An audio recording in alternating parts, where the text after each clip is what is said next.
గుర్తున్నటువంటి పేర్లు ఒక 4-5 ఉన్నాయి.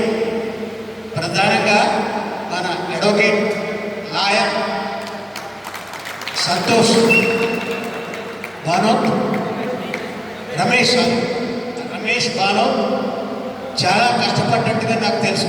ఒక్క నెల రోజుల్లో ఇంతమందిని ఇక్కడికి చేర్చడం అనేటటువంటిది మామూలు అంశంగా.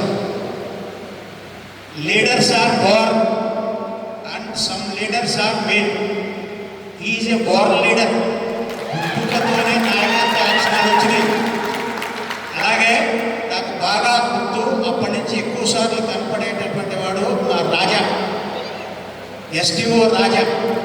దాదాపుగా రిటైర్ అయిన దగ్గర నుంచి ఇక్కడ బోధనలో కానీ నిజామాబాద్ 2005 నుంచి 2024 ఈ రోజు వరకు కూడా గుడ్డిగా వాట్సాప్లో ఒక మెసేజ్ పెడితే నాకు కావాల్సినటువంటి పేపర్ తెచ్చిచ్చేవాడు. చాలా సందర్భాల్లో నేను సబ్ ట్రెజరీ ఆఫీస్కి వెళ్తే ఏదైనా పని అయినా ఉందా సార్, నేను చేసి పెట్టేవాడు. అట్లాగే మా దర్శనం శంకర్ పర్వయ్య తమ్ముడు, వాళ్ళ అమ్మాయి చాలా బ్రిలియంట్ స్టూడెంట్. నేను ఎడపల్లిలో ఉన్నటువంటి రెసిడెన్షియల్ స్కూల్కి వెళ్తే చూశాను. ఆమె ఒక రకంగా ఏకసంతాగ్రహి. మరి పర్వయ్య కూడా అట్లాగే ఉండే, దర్శనం శంకర్ కూడా అట్లాగే ఉన్నాడు. మరి అట్లాగే ఆ శ్రీనివాసు, లేకపోతే శోభతలి, గోపి కూడా బోర్న లీడరే. అతను కూడా మంచి నాయకుడే. తగిలిపల్లిలో లీడర్లే. సరే, ఇక్కడ ఈ తాండాలో కూడా ప్రతి తాండాలో ఒకరిద్దరు లీడర్లు నాకు కనిపించారు. సరే, మీ అందరూ మరి ఈ రోజున మంచి జీవితాన్ని గడుపుతున్నారు అన్నటువంటి ఆలోచన నాకు ఉన్నది. అంటే నేను మొదటి నుంచి కూడా పాటించేటటువంటి అంశాలు 3: సమయపాలన, మాటకు కట్టుబడి ఉండటం, చేస్తాను అన్న పనిని సక్రమంగా అనుకున్న సమయంలో చేయటం. ఈ 3 నేను చేశాను. నా దగ్గరికి మొట్టమొదటిసారి వెంకటేశ్వరరావు గారు పీడీ గారు వచ్చినప్పుడు పీఈటీ అంటే నాకు భయం. అంతకుముందు రఘునాథ్ బాబు ఉండేవాడు. అంటే నాకు నిజామాబాద్ జిల్లాలో ఒక 3-4 పీఈటీలతో ఒక అనుభవం ఉన్నది.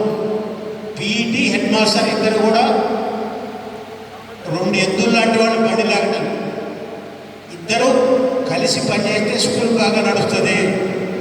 పీఈటీ బొరాయించాడంటే హెడ్ మాస్టర్ బండి లాగలేడు, స్కూల్ నడపలేడు. వెంకటేశ్వరరావు సార్ వస్తాడంటే భయం వేసింది, పీడీ వస్తున్నాడు, ఏం జరుగుతుంది అని. రాగానే అతని నాకు సైకాలజీ కొద్దిగా తెలుసు, సైకాలజీ చదివాను. ఆయన నన్ను వెంటనే అర్థం చేసుకున్నాడు, నేను అర్థం చేసుకున్నా. ఆ 2 సంవత్సరాలు ఒక స్వర్ణ యుగంలాగా గడిచింది. అక్కడ మేమిద్దరం చేసినటువంటి కార్యక్రమాలు జిల్లా మొత్తం మమ్మల్ని అభినందించాయి. అట్లాగే ఆనాటి పోచారం శ్రీనివాసరెడ్డి గారు కానీ, ఈ సంస్కారంలో పనిచేసేటటువంటి బెనర్జీ కానీ, కేవీ సత్యనారాయణ అప్పుడు వెలుగు పీడిగా ఉన్నాడు. వీళ్ళు 3 కూడా మాకు బాగా సహకరించారు, బాగా పనిచేశారు.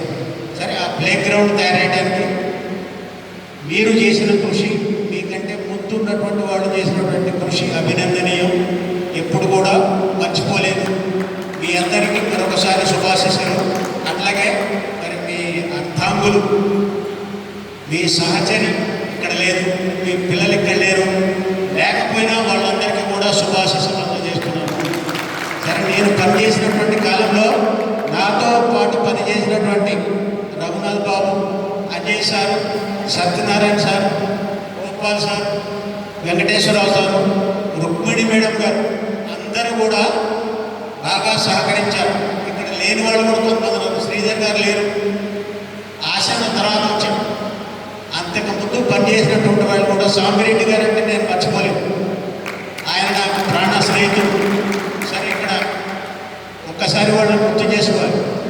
వడ్డేపల్లి స్కూల్లో పునాది వేసినటువంటి ఆనాటి ఏవి సుబ్బారావు గారు, ఇండిపెండెంట్, నర్సారెడ్డి గారు, అట్లాగే మా చిచ్చ, మా అన్న, మా బాబాయ్ శివరాయలు గారు నాకు అన్న, గాడ్ ఫాదరు. అట్లాగే మోహన్ రావు గారు తర్వాత పనిచేశారు. అయితే అప్పటి వాళ్ళు, నేను చెప్పేది ఏంటంటే, ఆయన జేవి సుబ్బారావు గారు కానీ, ఆ తర్వాత నర్సారెడ్డి గారు కానీ, శివరాయలు గారు కానీ, ఇంకొకరి గడ్డం రామ్మోహన్ రావు అనేవాడు, ఆయన కానీ, నేను ట్రాన్స్ఫర్ కాగానే నా ప్లేస్లో వచ్చినటువంటి లక్ష్మణరావు గారు బాబు కొద్ది రోజులే ఉండి చనిపోయాడు బాబు. అట్లాగే సామిరెడ్డి గారు, నర్సయ్య గారు నాకంటే వయసులో చిన్నోడైనా తమ్మి తమ్మి తమ్మి అని బాగా పలకరించేవాడు, బాగా ఆదుకునేటటువంటి లక్షణం. మమ్మల్ని చాలామందిని ఆర్థికంగా కూడా ఆయన ఆదుకున్నాడు. మరి ఈరోజు వాళ్ళు మన మధ్య లేరు. అలాంటి వాళ్ళందరికీ కూడా ఆత్మీయ అశ్రు నివాళులు తెలియజేస్తున్నారు. అట్లాగే మీతో పాటు చదివి ఈరోజు లేనటువంటి వాళ్ళు ఒక ముగ్గురు ఉన్నారట. ఆ ముగ్గురికి కూడా ఆత్మీయ అశ్రు నివాళులు తెలియజేస్తూ మరి నాకు ఈ అవకాశాన్ని ఇచ్చినందుకు, ఈ కార్యక్రమాన్ని ఏర్పాటు చేసి చాలా సమర్థవంతంగా చేసినందుకు, అట్లాగే మనల్ని సభ ప్రారంభమైనప్పటి నుంచి రంగనాథ్ గారు బాగా తెలుసు నాకు, కానీ వాళ్ళ డ్రెస్లో కొద్దిగా మార్పు ఉండేటప్పటికి గుర్తుపట్టలేకపోయాను. ఆయన మంచి మాంత్రికుడు, ఇంద్రజాలికుడు. వారి గురించి నాకు దాదాపు ఒక 25 ఏళ్ల నుంచి తెలుసు. ఆయన పోస్ట్ మాస్టర్గా పనిచేసేవాళ్ళు. వాళ్ళు మనల్ని ఈ ఇంద్రజాల ప్రదర్శన చేసి అలరించినందుకు వారికి ప్రశంసలు, అభినందనలు, ధన్యవాదాలు తెలియజేస్తున్నాను. అట్లాగే వారి అసిస్టెంట్ కూడా. చివరిగా మరొకసారి ఈ గురువులందరికీ ప్రణామాలు, శిష్యులందరికీ శుభాశిస్సులు అందజేస్తూ నాకు ఈ అవకాశం ఇచ్చినందుకు అందరికీ ధన్యవాదాలు.